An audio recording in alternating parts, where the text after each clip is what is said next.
ये क्यों बंद हो गया फिर से? कुछ भी नहीं चलता है यहाँ पे तो।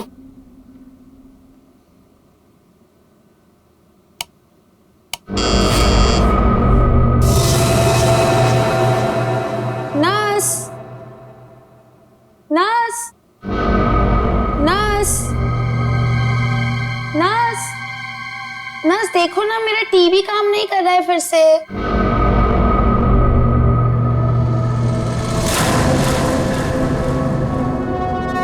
नर्स, नर्स, नर्स देखो ना, मेरा टीवी काम नहीं कर रहा है फिर से।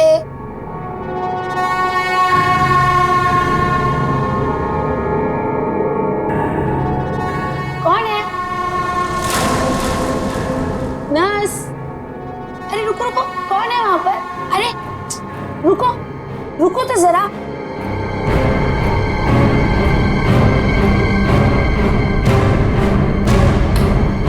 नर्स, नर्स कहाँ चली गई है?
एक अजीब सी आत्मा।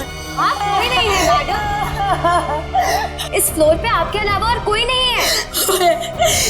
एक अजीब सी औरत। रुकिए, मैं देकर आती हूँ, मैं देकर आती हूँ।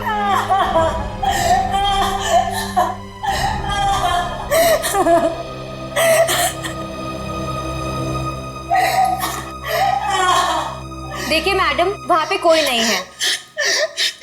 इस फ्लोर पे आपके अलावा और कोई नहीं है।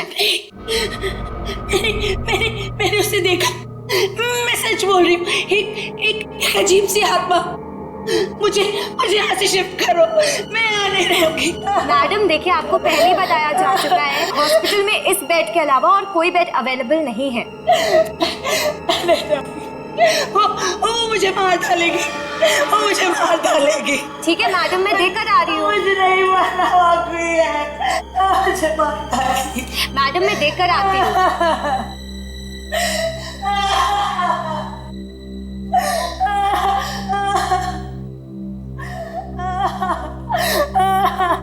कौन है? कोई है?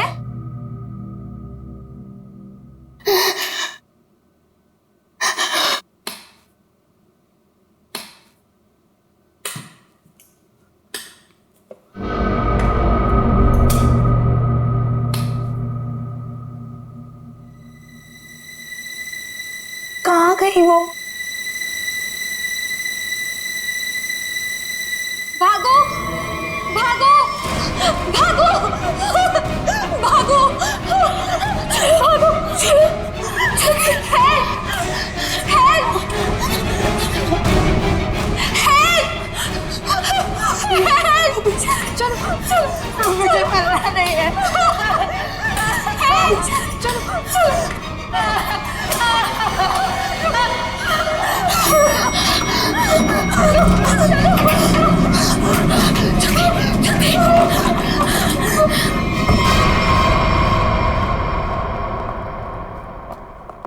अरे हटिए, हटिए आप लोग। अरे सीमा, क्या हुआ?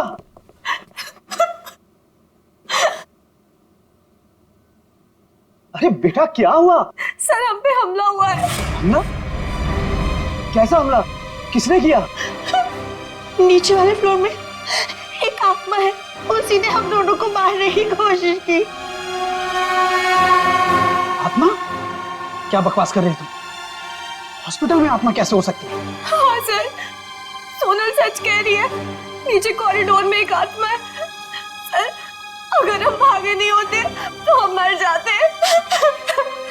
एक तो यहाँ पे पगार वैसे भी कम है और दूसरा आत्मा का लफड़ा वैसे भी है यहाँ पे। हाँ भाई, मैं तो अब दूसरी जगह काम ढूंढता हूँ। सीमा, चुप हो जाओ और मुझे ठीक ठीक बताओ कि तुमने नीचे क्या देखा। मैम, बेल बजी और मैं सोनल के रूम में गई।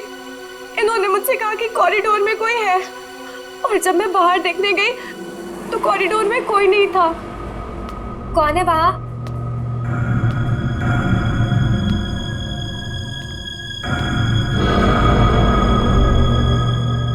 कोई है? कौन है? कौन है वहाँ?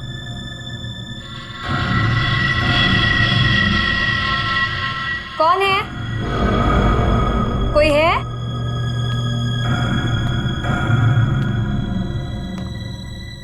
कौन है?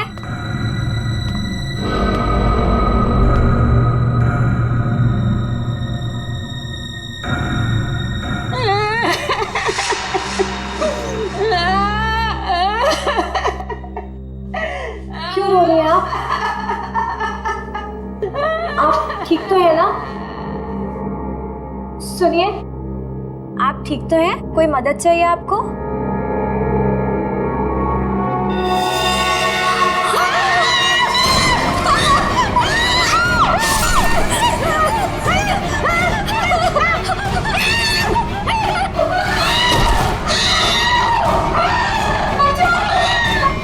सर आइए।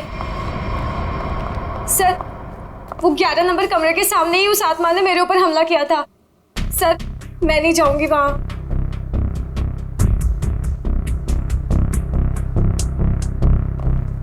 साहब, हमें इन आत्माओं से नहीं उलझना चाहिए। रुक जाइए साहब। तो मैंने भी सुना है कि इस हॉस्पिटल में ना आत्मा बसती। सर साहब रुक जाइए। सर प्लीज, सर मुझे लगता है हमें अंदर नहीं जाना चाहिए सर। कुछ नहीं होगा समीरा। सर, ये लाइट क्यों नहीं जल रही?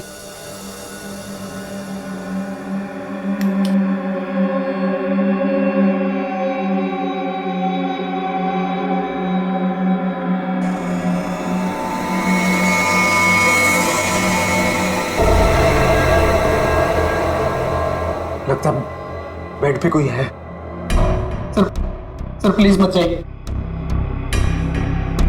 Sir please. साहब, सर, सर,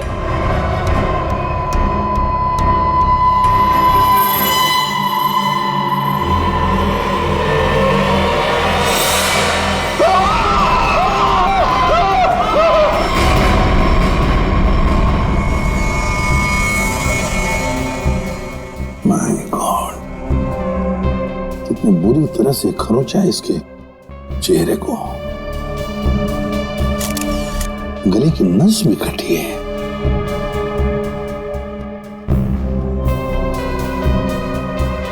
समझ में नहीं आ रहा। क्या सर? पूर्वी, गले की नस जब कटती है तो कितना खून बहता है पता है ना? यहां देखो, इसके गले की नस कटी है लेकिन खून सिर्फ गले के उधर है, इस शर्ट के आसपास, और बस सिर्फ इस बेडशीट पर। ये कैसे हो सकता है? अरे अपने आप को बचाने के लिए वो यहां से वहां इधर से उधर भागा होगा ना, तो खून आसपास तो गिरना ही चाहिए, या तो कुछ भी नहीं है। सर कहीं ऐसा तो नहीं कि ये जब इसकी मौत हुई तो ये बेहोश पड़ा था? सर, या फिर इसे कहीं और मारकर बॉडी यहाँ पर छुपा दी हो। नहीं नहीं नहीं, कुछ न कुछ तो गड़बड़ जरूर है, कुछ न कुछ तो गड़बड़ जरूर है।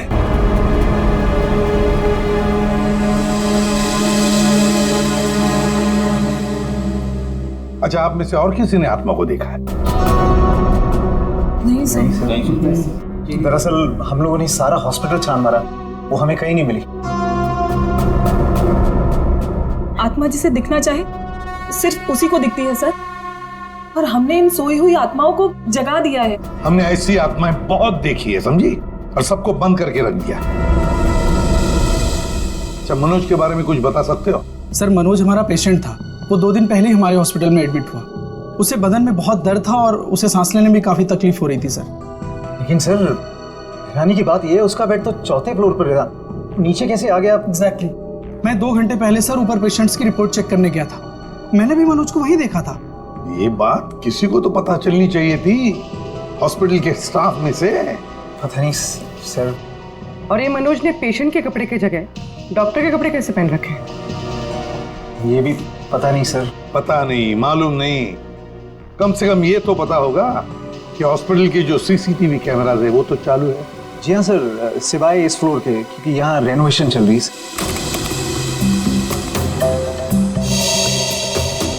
सर, ये है मनोज का रूम, कॉरिडोर का आखिरी कमरा, रूम नंबर 404। अच्छा,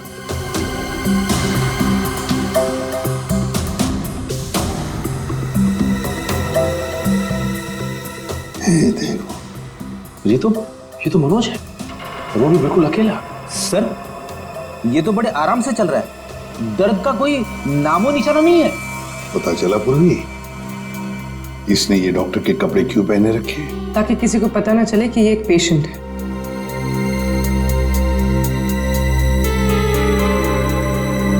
सर, इसने कुछ छुपा कर रखा है।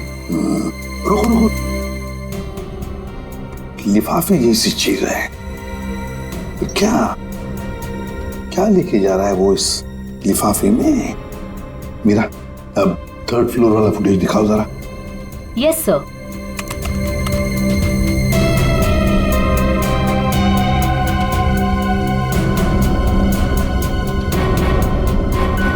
सर, वो लिफाफा इसके हाथ में अभी है ही नहीं।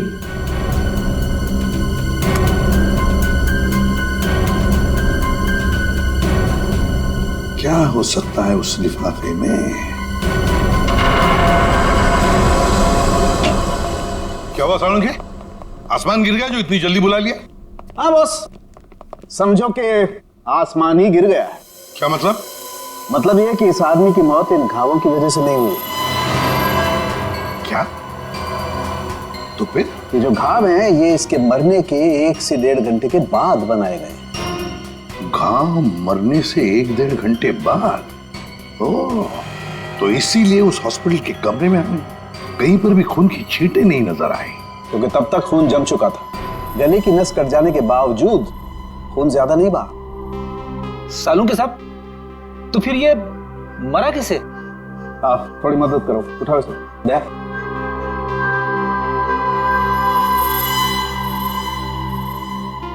बस ये देखो, इंजेक्शन का मार्क। मतलब पहले इसे जहर देके मारा गया और फिर किसी नुकीली चीज से ये घाव बनाया गया, ताकि ऐसा लगे कि इसकी मौत किसी आत्मा की वजह से हुई है। बिल्कुल। अच्छा सालुंखे साहब, इसे मारने के लिए किस तरह का जहर दिया गया था? सचिन, थोड़े टेस्ट अभी बाकी हैं, जल्दी पता लगेगा। Sir, 1 minute. क्या हुआ? सर, इस पैंट की सिलाई के अंदर कुछ छिपा हुआ है, यहाँ पे। हाँ, कुछ तो है बहुत सुंदर।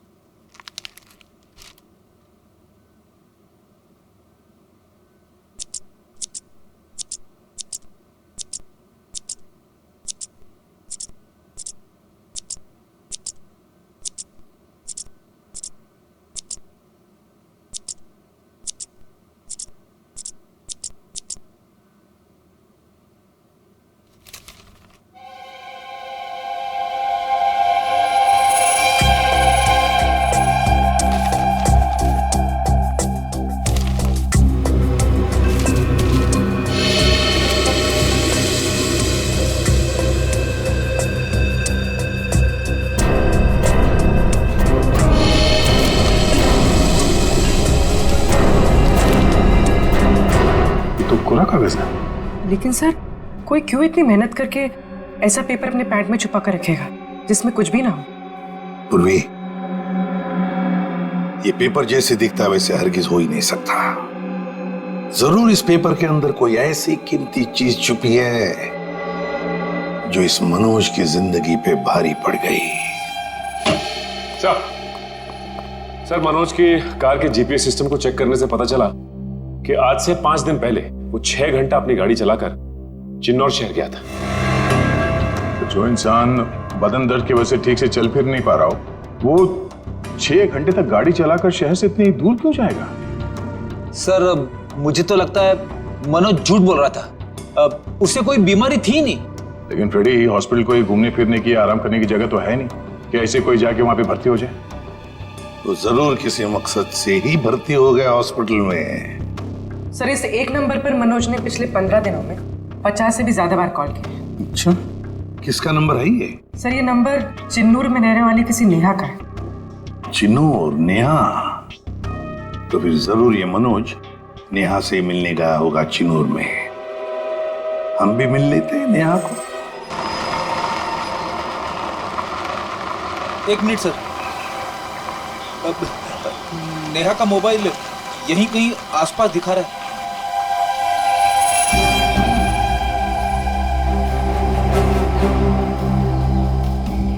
आसपास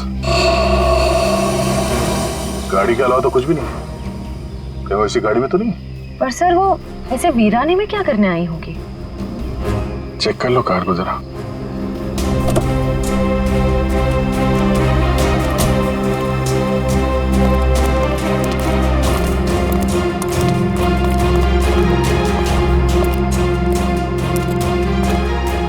सर, गाड़ी में तो कोई नहीं है। ए, हाथ ऊपर करो।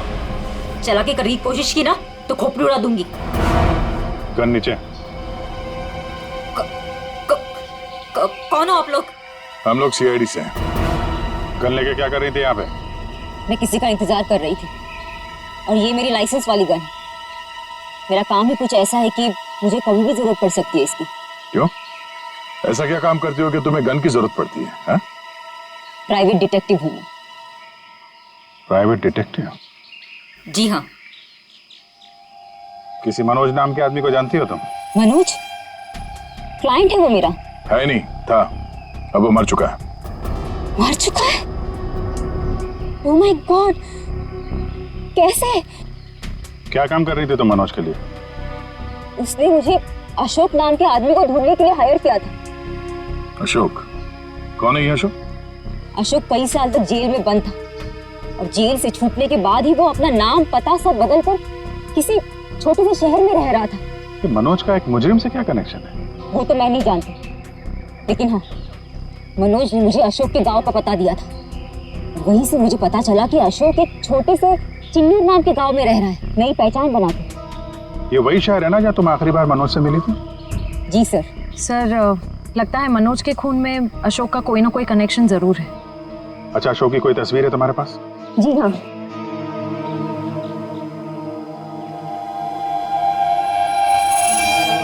मनोज के मर्डर केस में हमें इसकी तलाश है। एक बार तुम इसे ढूंढ चुकी हो, इसे ढूंढने में हमारी मदद करोगे तुम? बिल्कुल सर, सीआईडी की हेल्प करने में मुझे बहुत खुशी होगी। 32 मिखिलेश के, 33 सुभद्रा डी, 34 सुपेश सी, ठीक है, 35 मानव डी। क्या जिंदगी है यार, मुर्दों के साथ रात गुजारनी पड़ती है। अरे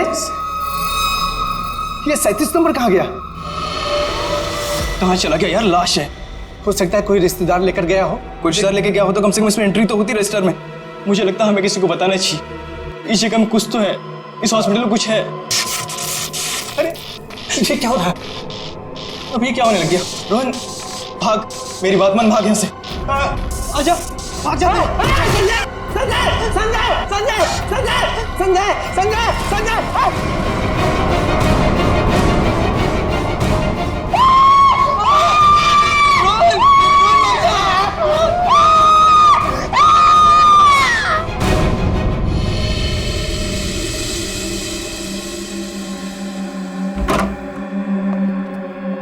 साहब, हाँ, पहले बॉडी नंबर 37 गायब हुई, उसके बाद में साहब ये वाली ये वाली अचानक से उठी और इससे रोहन का हाथ पकड़ लिया साहब। मैं बहुत डर गया था साहब, इसलिए हम भाग गया।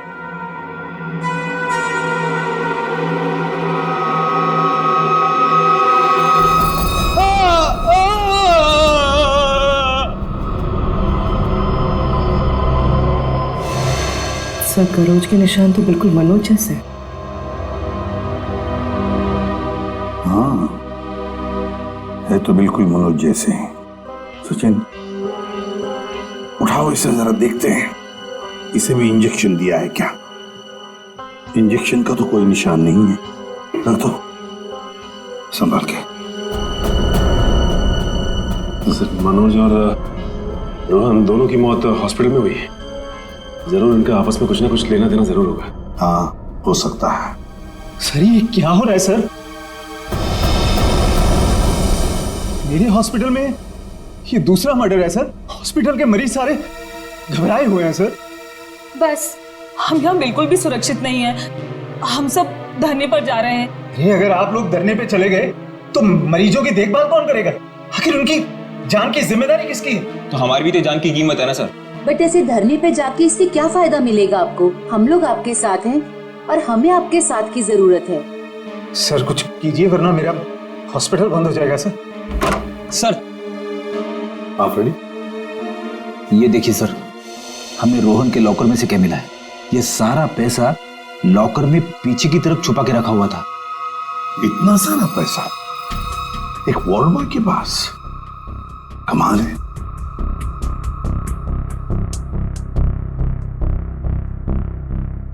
आप में से कोई जानता है इस पैसे के बारे में?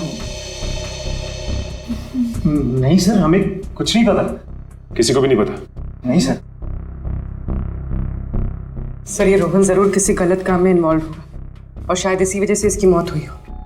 हाँ, हो सकता है।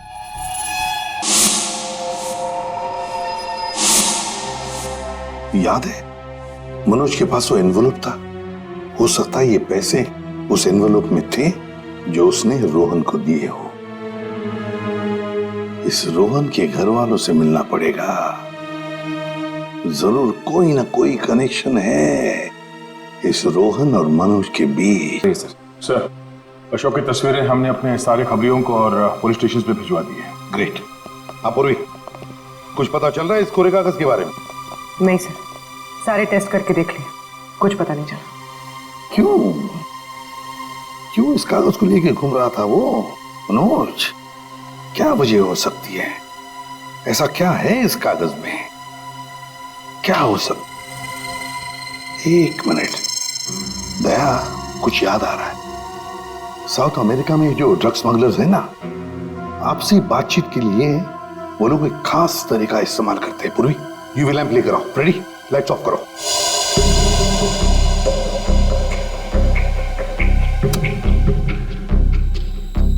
सर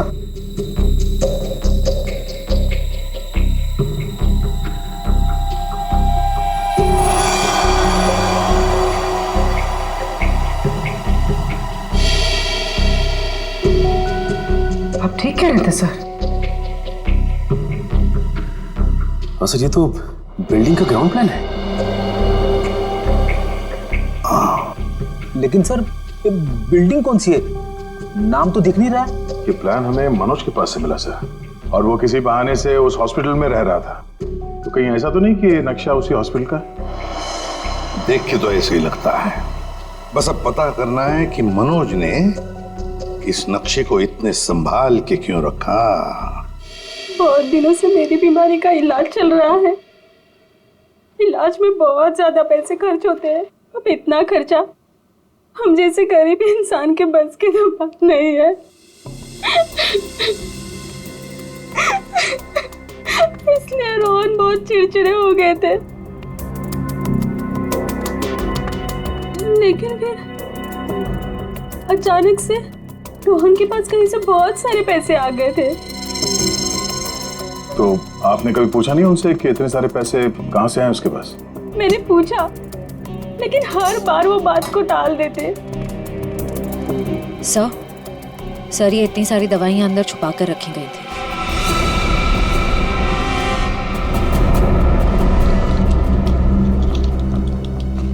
ये तो बहुत महंगी दवाइयाँ हैं। कहीं ये रोहन हॉस्पिटल से दवाइयाँ चुरा कर बाहर बेच तो नहीं रहा था? रोहन का कोई दोस्त या जान पहचान वाले आदमी को जानती हैं आप, जो रोहन के साथ इस धंधे में शामिल था? नहीं सर। हाँ, एक रात उन्हें जब लगा कि मैं सो रही थी तो वो बाहर किसी से मिलने गए थे। कौन था आदमी?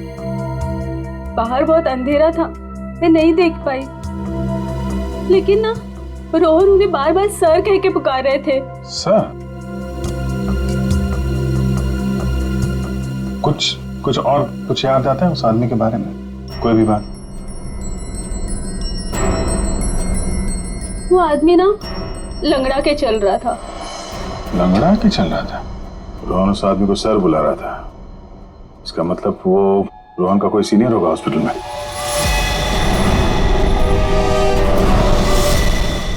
अरे सर, उस हॉस्पिटल का प्रबंधक विजय, वो भी तो लंगड़ा के चलता था। विजय? क्या बेकार की बातें कर रहे हैं सर आप? मैं अपने ही पेशेंट्स को मार के अपने हॉस्पिटल को बदनाम क्यों करूंगा? क्या बात है मिस्टर विजय, आप तो बहुत ही भले आदमी हैं। अगर आप अपने हॉस्पिटल के बारे में इतना ही सोचते हैं तो ये बताइए कि अपने ही हॉस्पिटल की दवाइयों की कालाबाजारी क्यों कर रहे हो? दवाइयों की कालाबाजारी?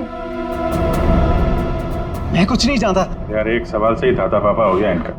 देखो विजय बाबू, रोहन की पत्नी से हम लोग मिल चुके हैं। उसने रोहन के साथ झगड़ा करते हुए तुम्हें खुद देखा है। हॉस्पिटल का स्टाफ, डॉक्टर्स सब दवाइयों की चोरी को सही बता रहे हैं, समझे? तुम्हारी पोल खुल चुकी है मिस्टर, और हम ये भी जानते हैं कि तुम्ही ने रोहन को इन सब में फंसाया है। अब जरा सोचिए, हॉस्पिटल की कितनी बदनामी होगी जब लोगों को पता चलेगा कि यहाँ का प्रबंधक खुद हॉस्पिटल को लूटने में लगा हुआ है, यहाँ की दवाइयाँ चोरी करके बाजार में बेच देता है। अब आप खुद कबूलोगे या हमारे पास और भी तरीके हैं मुंह खुलवाने के? मुझे माफ कर दीजिए सर, मुझसे गलती हो गई। वो कुछ दिनों से मेरी फाइनेंशियल पोजीशन ठीक नहीं थी, इसलिए ये सब करने के अलावा मेरे पास और कोई चारा भी नहीं था। तो रोहन को तुमने हिस्से के लिए मार दिया? नहीं सर, मैंने किसी को नहीं मारा। इन हत्याओं से मेरा कोई लेना देना नहीं। वो तो कुछ दिन पहले मनोज मुझसे मिलने आया था और कह रहा था कि उसे इस अस्पताल में दवाइयों की चोरी के बारे में पता चल गया है। तो उसे पता चल गया था कि तुम ये सब कर रहे हो? नहीं सर, उसे पता चल गया था कि अस्पताल नुकसान में चल रहा है। वो इसे खरीदना चाहता था। फिर बेचा क्यों नहीं? वो इसे गिराकर एक कमर्शियल बिल्डिंग खड़ी करना चाहता था। तो तुम मान गए? नहीं सर, मैंने मना कर दिया। तो फिर जो आदमी इस हॉस्पिटल को खरीदना चाहता था वो मरीज बनके यहाँ भर्ती क्यों हुआ? ये मुझे पता नहीं मैडम। अब अगर इलाज करवाने के लिए कोई हॉस्पिटल में आता है तो हम उसे मना कैसे कर सकते हैं? जो मनोज के हाथ में लिफाफा दिखा था, हो सकता है वो पैसे उसने रोहन को इसलिए दिए हों कि दवाओं की चोरी के पीछे जो असली मुजरिम है उसे वो एक्सपोज कर सके। अगर ऐसा होता तो ये हॉस्पिटल बदनाम हो जाता और ये हमेशा के लिए बंद। जो दो लोग ऐसा कर सकते थे वो तो रहे नहीं। अब तो कोई बचा भी नहीं है जो तुम्हारी पोल खोल सके। क्यों? मैं अपने बच्चों की कसम खा के कहता हूं सर, मैंने किसी को नहीं मारा। मैं बेईमान हो सकता हूं लेकिन हत्यारा नहीं सर। लगता तो है ये झूठ नहीं बोल रहा। ये मनोज किसी अशोक को ढूंढ रहा था ना?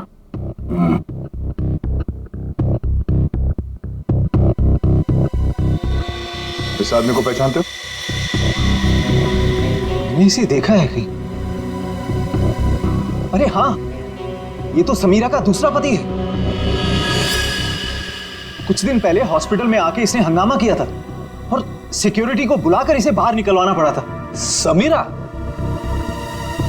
अरे सर, ये वही औरत थी जो बार बार आत्मा का नाम लेके सबको डरा रही थी। अच्छा, सबको डरा रही थी? इस समीरा जी से मिलना होगा।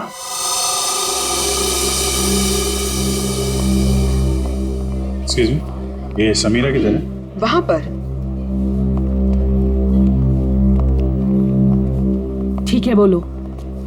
समीरा? हाँ? ये अशोक कहाँ मिलेगा? मुझे नहीं पता। जब से उस सरफिरा आदमी ने यहाँ कर हंगामा किया है मैंने उससे बात नहीं की है। तुम्हारा पति है ना? था, फिर जब से मुझे पता चला कि वो एक अपराधी है मैंने उसे छोड़ दिया। हम लोग अशोक को ढूंढ रहे हैं और पता नहीं वो कहाँ जाके छुप के बैठा है। आप हमें इसके बारे में कुछ बता सकती हैं?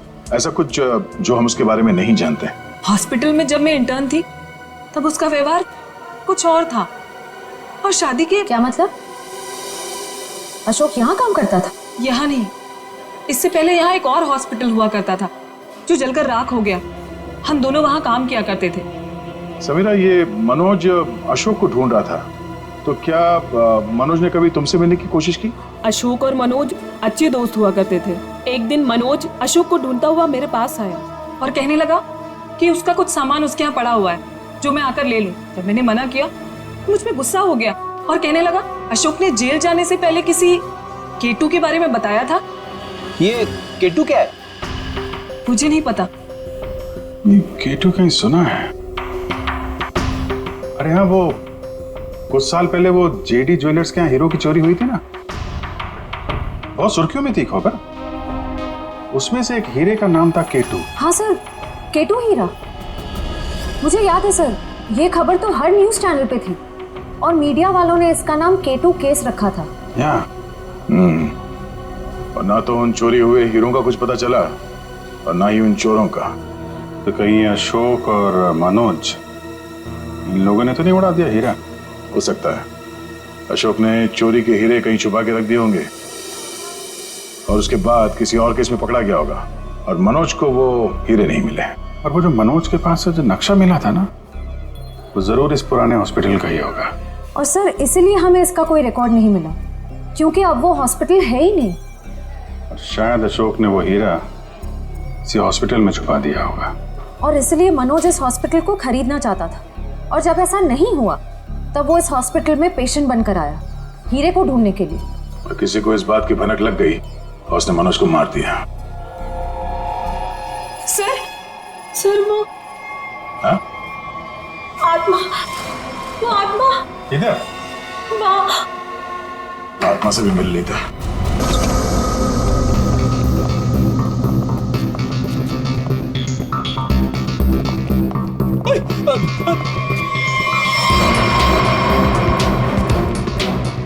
सर यहाँ तो रास्ता बंद है, गई कहाँ वो? आत्मा कहीं भी जा सकती है, कहीं भी आ सकती है।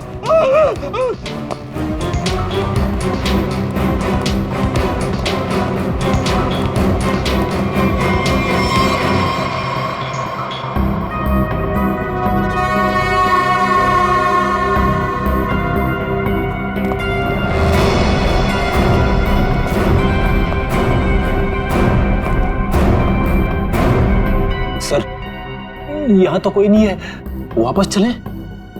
आई तो यहीं पे ढूंढो।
माँ छोड़ दे से, तू मेरी प्यारी माँ है ना, माँ तू मेरी प्यारी माँ है ना, तू मेरी माँ को माँ छोड़ दे, माँ छोड़ दे, माँ माँ प्लीज, माँ प्लीज प्लीज बैठा, प्लीज बैठो, प्यारी माँ ने प्लीज बैठना।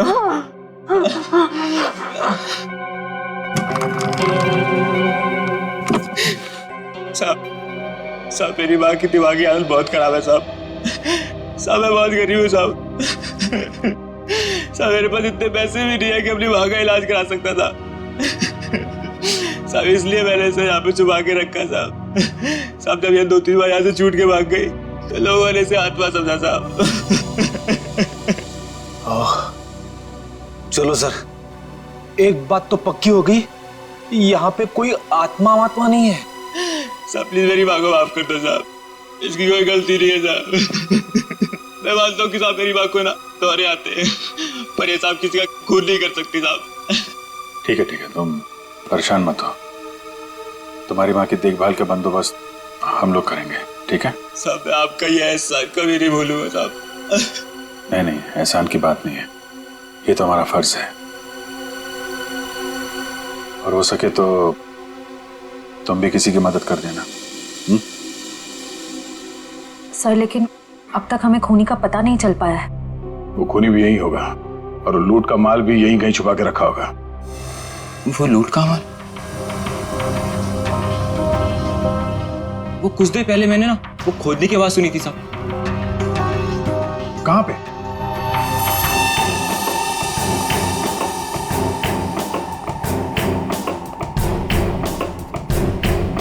ताला लगा है।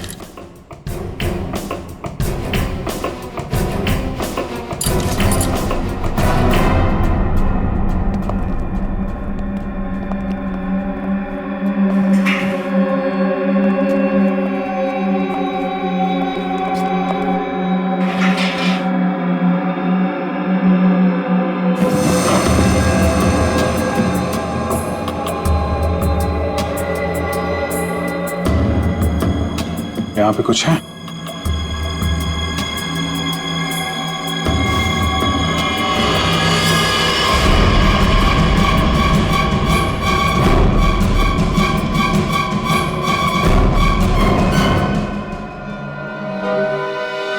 लूट का माल ले गए, हथियार छोड़ गए,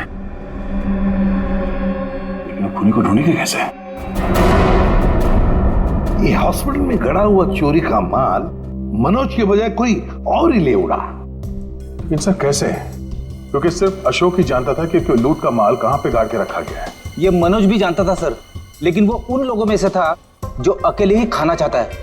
मनोज तो मर गया, बचा अशोक, वही बता सकता है ये तीसरा आदमी कौन है। सर कहीं वो अशोक की पहली पत्नी समीरा तो नहीं? या फिर विजय भी हो सकता है। सब नेहा से मेरी अभी भी बात हुई सर। उसने बताया कि अशोक ने डॉक्टर अर्जुन से फोन पे कई बार बात की, और इस बात को भी कई महीने बीत गए सर। डॉक्टर अर्जुन एक साइकियाट्रिस्ट है जिसके खुद के क्लिनिक थे। जब ये अशोक जेल से बाहर आया था तो उसे दिमागी बीमारी हो गई थी। लोग कहते हैं कि वो घंटों अकेले में बड़बड़ाता रहता था। और हाँ सर, अशोक ने अपना ट्रीटमेंट भी करवाया था डॉक्टर अर्जुन से। हाल फिलहाल में डॉक्टर अर्जुन ने हॉस्पिटल की नौकरी ज्वाइन की थी, वो भी जनरल मेडिसिन में। तो दया, जरूर इस साइकेट्रिक ट्रीटमेंट के दौरान अशोक ने डॉक्टर अर्जुन को वो लूट के माल के बारे में बताया होगा। हाँ सर, और इसीलिए लूट के माल पे हाथ साफ करने के इरादे से डॉक्टर अर्जुन ने हॉस्पिटल की नौकरी की। एग्जैक्टली दया, ये डॉक्टर अर्जुन ही हमारा मोहरा है।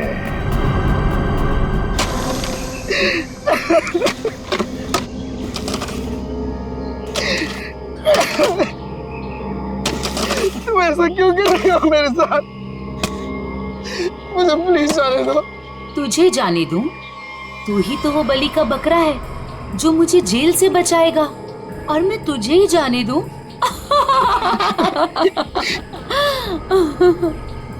मुझे मत मारो, मेरे छोटे छोटे बच्चे हैं। सॉरी, तुझे तो मरना ही पड़ेगा, और मरने के बाद जब तू किसी को नहीं मिलेगा ना, तो सबको यही लगेगा कि मैंने नहीं, तूने मारा है रोहन और मनोज को, और हीरे लेके फरार हो गया है।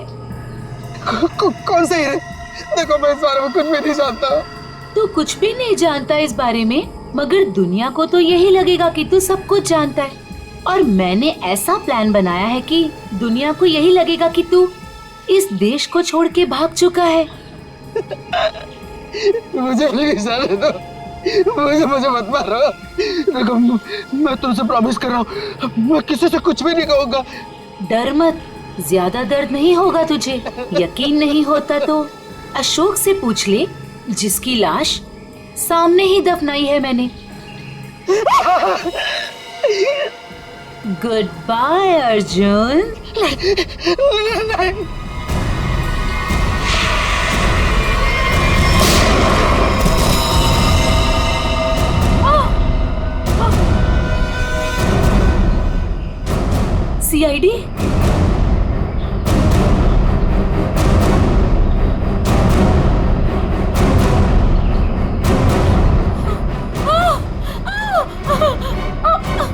आसान नहीं है सीआईडी के हाथों से बच निकलना।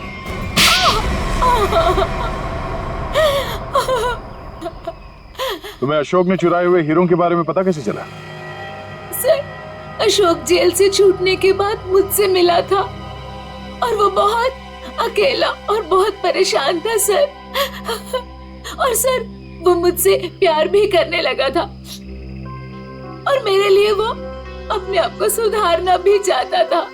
अशोक को मैं पहले से जानती थी और वो मुझसे प्यार भी करता था। और एक दिन नशे की हालत में मुझे उसने उन हीरो के बारे में बताया। और तुम्हारे मन में हीरो का लालच आ गया, क्यों? हाँ सर, उन हीरो को बेच के मैं अपने सारे सपने पूरे करना चाहती थी। लेकिन इसके लिए अशोक को क्यों मार दिया तुमने? सर, मैं डर गई थी। मुझे ऐसा लगा कि शायद वो नशे की हालत में किसी और को ना बता दे हीरे के बारे में। और इसके लिए तुमने रघु की बीमार माँ का फायदा उठाया। लोगों को लगा कि ये सारे खून उस आत्मा ने किए। हाँ सर। डॉक्टर विजय और रोहन दवाइयों की कालाबाजारी करते थे, इसके बारे में तुम्हें पता चल गया था। इसलिए रोहन को मारने से सारा शक डॉक्टर विजय पे जाता। हाँ?